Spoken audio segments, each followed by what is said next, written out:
খেলা চলছে বিশ্বজুড়ে। ফুটবল ক্রিকেট ছাড়াও খেলা রয়েছে এক দীর্ঘ ফর্দ। শুধু ফলাফল নয়, গত আজ এবং আগামীর খেলাকে প্রেস বক্স থেকে আমরা দেখতে চাই ভিন্ন চোখে। সেই দেখাটাই দেখতে পাবেন এখন মাঠে। সঙ্গে আছি আমি নোমান আব্দুল্লাহ। আজকে আমরা আলোচনা করব বাংলাদেশ ক্রিকেটের ভবিষ্যৎ নিয়ে। আলাপ করার জন্য আমার সঙ্গে আছেন আমাদের সহকর্মী জুবায়ের আহমেদ। জুবায়ের, স্বাগত জানাচ্ছি। জুবায়ের, এই সরকার পরিবর্তনের পর একটা শঙ্কা দেখা দিয়েছে। এই বাংলাদেশের বর্তমান যে ক্রিকেট বোর্ডের যে কমিটিটা আছেন, সেই কমিটিকে অবৈধ বলে আসছিলেন অনেক আগে থেকেই। বর্তমানে যিনি ক্রীড়া প্রতিমন্ত্রী নির্বাচিত হয়েছেন, তিনিও একই সুরেই অনেকদিন ধরে কথা বলেছিলেন। সুতরাং ক্রিকেট বোর্ডের পরিচালকরা কিছুটা ভয়েই মনে হয় আছেন। আপনার সঙ্গে কালকে বেশ কয়েকজন পরিচালকের কথা হয়েছে, তারা কি জানাচ্ছেন, কি বলছেন, কি ভাবছেন? ক্রিকেট বোর্ডের পরিচালকদের বর্তমান যে চিন্তাধারাটা, সেটা হচ্ছে সরকারের সঙ্গে যতটা দ্রুত সম্ভব সম্পর্কটাকে ঠিক করা যায়। নির্বাচন 6 অক্টোবরের নির্বাচনটা বেশ বিতর্কিত ছিল।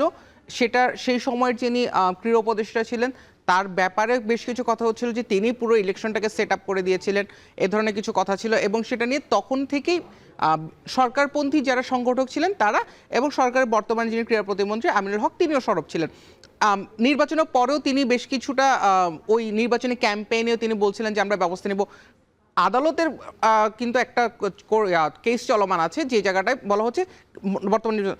এই অবস্থায় দাঁড়িয়ে ক্রিকেট পরিচালকরা যেটা বলছেন যে মন্ত্রিত্ব পাওয়ার আগে কিংবা সরকারে আসার আগে তার যে বক্তব্য এবং সরকারে আসার পরে তার যে বক্তব্য, তারা সেটাতে একটা পরিবর্তন আশা করছেন। কারণ দায়িত্বশীলতা অনেকের মুখের বাচনভঙ্গি এবং অনেক কথাকে বদলে দেয়। মুখের কথাই শুধু পরিবর্তন চান তারা, নাকি অ্যাকশনেও তারা? সম্ভবত কিছুটা অ্যাকশনে পরিবর্তন চান। আমরা যেমনটা জানি, আগামীকাল কিন্তু সব ফেডারেশনের সঙ্গেই ক্রীড়া প্রতিমন্ত্রীর একটা বৈঠকের কথা রয়েছে। যেমনটা গতকালকে মিডিয়া বিভাগের পরিচালক আমজাদ হোসেন আমাকে বলছিলেন যে শুধুমাত্র এই ফেডারেশনের সবগুলো ফেডারেশনের সঙ্গে, যেখানে ক্রিকেটও থাকবে, সেই ফেডারেশনের সঙ্গে বৈঠকের পরে বিসিবির সঙ্গে আলাদা করে কিন্তু ক্রীড়া প্রতিমন্ত্রী বসার কথা রয়েছে। সেই বৈঠকটা থেকে মূলত ডিসিশন আসবে বা একটা ইতিবাচক আমরা একটা বার্তা পেতে পারি যে ক্রিকেট বোর্ডের সঙ্গে সরকারের যে বর্তমান যে অবস্থা সেটা কেমন থাকবে। সুতরাং তারা যেটা বলছেন যে দায়িত্বশীলতার পদে আসার পরে বক্তব্যের ভিন্নতায় বা চিন্তার ভিন্নতা আসতে পারে এবং তারা সেটাই প্রত্যাশা করছেন। যেহেতু আমরা জানি যে গভর্নমেন্ট ইন্টারভেনশন থাকলে কিন্তু সেটা আইসিসির নিষেধাজ্ঞার একটা কারণ হয়ে যায়, সেটাকেও কিন্তু মাথায় রাখতে হচ্ছে সব পক্ষকেই। অবশ্যই জুবায়ের, আমরা দেশের ক্রিকেট নিয়ে আলাপ করছিলাম। আমাদের সঙ্গে আছেন সহকর্মী জুবায়ের আহমেদ। জুবায়ের বলছিলেন যে আজকে হচ্ছে বিসিবি একটা বৈঠকে বসছে, আগামীকাল সবগুলো ফেডারেশনের সঙ্গে হচ্ছে ক্রীড়ামন্ত্রীর বৈঠকে বসার কথা, যেখানে ক্রিকেট বোর্ডের সদস্য বা প্রতিনিধিরাও থাকবেন। তার আগে আজকে ক্রিকেট বোর্ড যে বৈঠকটি করছে, সেখানে নিশ্চয়ই এই ব্যাপারটা নিয়েও কিছুটা আলাপ হওয়ার কথা অবশ্যই, যদিও মূল এজেন্ডা এটি না। তারপরও এই ভাবনাটা তো তাদের থাকবে যে আসলে আমরা কোন দিকে যাচ্ছি বা আমাদের এই কমিটির আসলে সাস্টেইনেবিলিটি কি। বিসিবিতে বর্তমানে পরিচালক 24 জন। সরকারি মানে সরকারের পক্ষ থেকে বিসিবিতে যে ইলেকশনটা হয়, যে বিসিবি যে পরিচালক, সেখানে সরকারিভাবে মনোনীত থাকেন, এনএসসি মনোনীত থাকেন 2 জন। বর্তমানে এনএসসি মনোনীত 2 জনই কিন্তু রয়ে গেছেন। একজন যিনি পদত্যাগ করেছিলেন তিনি নির্বাচিত পরিচালক ছিলেন। সুতরাং সরকারের সঙ্গে বিসিবির যদি সম্পর্ক এবং বিসিবি যেটা বললেন যে কমিটিটা সাস্টেইন কিনা, সেই সাস্টেইন যদি করতে হয় সেক্ষেত্রে কিন্তু একটা বিকল্প ভাবনা নিয়ে আসতে হবে। বোর্ড পরিচালকদের মধ্যে একজন মাত্র এই মুহূর্তে দেশের বাইরে আছেন, আমরা যতটুকু জানি। আমিনুল ইসলাম বুলবুল পরিবারের সাথে সাক্ষাতের জন্য তিনি দেশের বাইরে। আজকের মিটিংয়ে তিনি ভার্চুয়ালি যুক্ত হবেন। সুতরাং একটা দিক নির্দেশনামূলক ব্যবস্থা আজকের বৈঠক থেকে আসতে পারে যে ক্রীড়া প্রতিমন্ত্রীর সঙ্গে ক্রিকেট বোর্ড নিজেদেরকে কিভাবে প্রেজেন্ট করবে। যদি গভর্নমেন্টের মাধ্যমে বোর্ডের সাস্টেনেবিলিটি যে কথাটা আমরা বলছি, সেই জায়গাটা যদি ইন্টারভেনশন করতে হয়, সেক্ষেত্রে মূলত কোনো একজন পরিচালককে, যদি আমরা ধরে নিই যে এনএসসি মনোনীত 2 পরিচালককে একজনকে শূন্য পদে, ইশতিয়াক সাদেকের পদত্যাগের পরে যে পদটা শূন্য হয়েছে সেই পদে নিয়ে আসা, তাহলে এনএসসি মনোনীত পদ খালি থাকছে একটি। আরেকজন পরিচালককে নিজ থেকে পদত্যাগ করবেন কিনা বা পরিচালকদের মধ্যে অ্যাকচুয়ালি এই ধরনের ইন্টারভেনশন সম্ভব কিনা, সে ধরনের একটা হলেও হতে পারে, যদিও সেটা অফিসিয়াল কোনো তথ্যসূত্র আমাদেরকে সেভাবে নিশ্চিত করে না। তবে অসমর্থিত কিছু এবং কিছু অফ দ্য রেকর্ডের যেসব তথ্য আমরা জানতে পারি যে কিছু একটা আলোচনা হলেও হতে পারে গভর্নমেন্টের সঙ্গে। তাহলে বিসিবির সম্পর্কের রূপরেখাটা কেমন হবে? আমরা জানি যে বিসিবি বিভিন্ন পরিচালক বিভিন্ন মন্তব্যের জেরে কিন্তু নিজেদের বিসিবির যে অভ্যন্তরীণ ব্যাপারটা, বিসিবিতে এক ধরনের মানে নিজেদের মধ্যে একটা কি বলবো সেটাকে মতের অমিল বলতে পারি, যেমনটা হচ্ছে আম্পায়ার্স কমিটি নিয়ে ফাইন্যান্স কমিটির চেয়ারম্যান যেভাবে কথা বলেছেন সেটা আম্পায়ার্স কমিটি সেটা ভালোভাবে নেয়নি, বা সিসিডিএম এর প্রেসিডেন্ট যেভাবে কথা বলছেন সেটা পুরো বোর্ডের এগেনস্টে চলে যাচ্ছে, বা আরেকজন যিনি কথা বলছেন এইচ লেভেলে যিনি কথা বলছেন তিনি তো বলছেন সেটা সরকারের এগেনস্টে চলছে। সুতরাং বিসিবি নিজেদেরকে কিভাবে প্রেজেন্ট করবে সেটা সম্ভবত আজকের বৈঠক থেকে সবচেয়ে বেশি আলোচনা হওয়া জরুরি, যে তারা বিগার একটা আসপেক্টে বিগার একটা পিকচারে নিজেদেরকে কতটা ঐক্যবদ্ধভাবে নিজেদের প্রেজেন্ট করতে পারছেন। এক্স্যাক্টলি, এইসব বিষয় নিয়ে আমরা আরো আলাপ করব।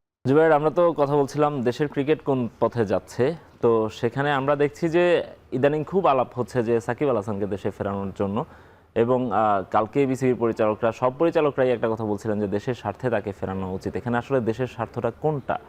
মানে সাকিব আল হাসানকে এই মুহূর্তে কেন দরকার জাতীয় দলে, বা তিনি জাতীয় দলে খেলার মতো বা ইন্টারন্যাশনাল ক্রিকেট খেলার মতো অবস্থায় আছেন কিনা, নাকি শুধুমাত্র তার ব্যক্তিগত যে ইচ্ছেটা যে জাতীয় দলের হয়ে খেলে অবসর নিতে চাই সেটিকে প্রাধান্য দেওয়া হচ্ছে? আমার মতে দেশের স্বার্থটা একটা আছে, যেটা আমরা হয়তো একটু ভুলে যাচ্ছি টি-20 বিশ্বকাপ বা অন্যান্য ডামাডোলে, সেটা হচ্ছে আমরা কিন্তু 2027 ওয়ানডে বিশ্বকাপের যেই রাস্তাটা আছে সেটা আমরা কিন্তু অনেকটাই পেছনে, এবং র্যাঙ্কিংয়ে যে 9-এর ভিতর থাকতে হবে বা 10-এর ভিতরে চলে আসতে হবে, সেখান থেকে যে র্যাঙ্কিংয়ের ভিত্তিতে আমাদের বিশ্বকাপের সরাসরি খেলাটা, সে পথে বাংলাদেশ অনেকটা পিছিয়ে। আমাদের ওয়ানডে পারফরমেন্স, এখানে সাকিব আল হাসান আসলেই কি এই ঘাটতিটা পূরণ হবে? সাকিব আল হাসানের বোলিং, যেটা সত্যি কথা যে ওয়ানডে ক্রিকেটে সাকিব আল হাসান এখনো পর্যন্ত কিছু ডেলিভার করার ক্ষমতা রাখেন। আমরা যদি সাকিবের সেই চোখের প্রবলেমটা, সাকিবের বয়স সব কিছু যদি বিবেচনা নিই, ফিটনেসটাও যদি বিবেচনা নিই, সেই জায়গাটা থেকে আমার মনে হয় যে সাকিব এখনো কিছুটা অন্তত দিতে পারে। এবং যে ভলনারেবল সিচুয়েশনে বাংলাদেশের ওয়ানডে ফরম্যাট আছে, আমি যদি পরিসংখ্যানের দিক থেকে আমার যদি আমার স্মৃতি ভ্রমণ না হয়ে থাকে, তাহলে 200 পার করতে লাস্ট 31টা ইনিংসের মধ্যে, বাংলাদেশের লাস্ট 31টা ওয়ানডে ইনিংসের মধ্যে প্রায় 15 থেকে 17টা ইনিংস আমরা 200ই পার করতে পারিনি।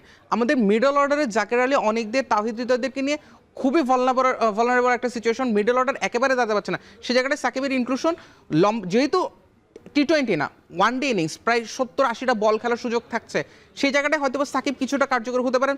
10 ওভারের একটা স্পেল যদি পান সাকিব আল হাসানের বোলিং, আমরা এখনও বিলিভ করি যে সাকিব আল হাসান সেই ম্যাজিক্যাল কিছু মোমেন্ট আমাদেরকে দিতে পারেন। সুতরাং ওয়ানডে ফরম্যাটে বিবেচনা সাকিবের ইনক্লুশনটা এখনও খুবই কার্যকর হলেও হতে পারে, ডিপেন্ডস অন হিজ ফিটনেস। এবং আমরা কিছুটা ছবি যা দেখছি সাকিব ফিটনেস নিয়ে বেশ কাজ করছেন, এবং গতকালকে বিসিবি পরিচালক ফারুক আহমেদ যেমনটা বলছেন যে সাকিব খুবই পেশাদার, সে জানে কখন তার ফিটনেসকে কীভাবে মেনটেন করতে হয়। সুতরাং সাকিবের দীর্ঘ ক্যারিয়ারের প্রতি বিশ্বাস রেখে হয়তো এই জায়গাটায় আনা যেতে পারে। এটা হচ্ছে সাকিবের জাতীয় দলে ফেরানোর যে ব্যাপারটা। কিন্তু আদার্স কিছু ফ্যাক্টরস আমাদেরকে মাথায় রাখতে হবে যে সাকিব যখন আসবেন তখন এক্সিস্টিং যেই সেট আপটা, সেটার সঙ্গে সাকিবকে কীভাবে আপনি ইনক্লুড করবেন। আমরা দেখি যে কোনো একজনকে শুধুমাত্র নিয়ে আসাটাই সমাধান না, তাকে সেই সেট আপের সঙ্গে নিয়ে আসা। এখন যে সেট আপটা আছে, আমি 2015 সালে বাংলাদেশ লাস্ট পাকিস্তানের সাথে টি-20 ওয়ানডে সিরিজ খেলেছিল, সেই দলটা থেকে এই দলের যদি আমরা দেখি শুধুমাত্র দুজনকে আমরা হয়তোবা, মানে একজনই আমরা দেখি যে এখনো পর্যন্ত খেলে যাচ্ছেন, সেটা হচ্ছে তাসকিন আহমেদ। এর বাইরে যদি সাকিব আল হাসান আসেন তাহলে সেই ওয়ানডে সিরিজের দলে সাকিব আল হাসান, মানে 15 জনের মধ্যে 2 জন শুধুমাত্র সেই 10 বছর আগে সেই সিরিজটা থেকে। আমরা যদি পাকিস্তান সিরিজে সাকিবের কামব্যাক ধরে নিই, তাহলে হচ্ছে কি এই যে নতুন একটা সেট আপ, যেটাকে আমরা 2022 সালের পর থেকে বাংলাদেশের যে ক্রিকেটের যে সেট আপটা হলো, সেই সেট আপে সাকিব আল হাসান কতটা মানিয়ে নিতে পারবেন, যেখানে তিনি বিপিএলেই খেলেননি অনেকগুলো দিন। সুতরাং এই তাদের সঙ্গে তার অনেক দিনের গ্যাপ আছে, সেটাই তাদের সঙ্গে তার মানিয়ে নেওয়ার ব্যাপারটা আছে, এবং জাতীয় দলের সঙ্গে তিনি কিভাবে খাপ খাইয়ে নিচ্ছেন, ইন্টারন্যাশনাল ক্রিকেটে কিভাবে পারফর্ম করছেন, অনেক কিছুই দেখার ব্যাপার আছে। আমরা দেখেই যাব যে দেশের ক্রিকেট আসলে কোন দিকে যায়, সাকিব আল হাসান সেখানে কিভাবে মানিয়ে নেন, ফিট করেন, বা সাকিব আল হাসানকে কিভাবে দেশের ক্রিকেট ট্রিট করে, সেটিও আসলে দেখার বিষয়। জুবের, আপনাকে অসংখ্য ধন্যবাদ আমাদের সঙ্গে সময় দেওয়ার জন্য। শেষ করছি এখন মাঠের আজকের আয়োজন। এখন টেলিভিশন ওয়েবসাইটে দেখতে ভিজিট করুন www.ekhon.tv, এছাড়া ফেসবুকে দেখতে ভিজিট করুন facebook.com/tv.ekhon, ইউটিউবে দেখতে ভিজিট করুন youtube.com/c/ekhon tv।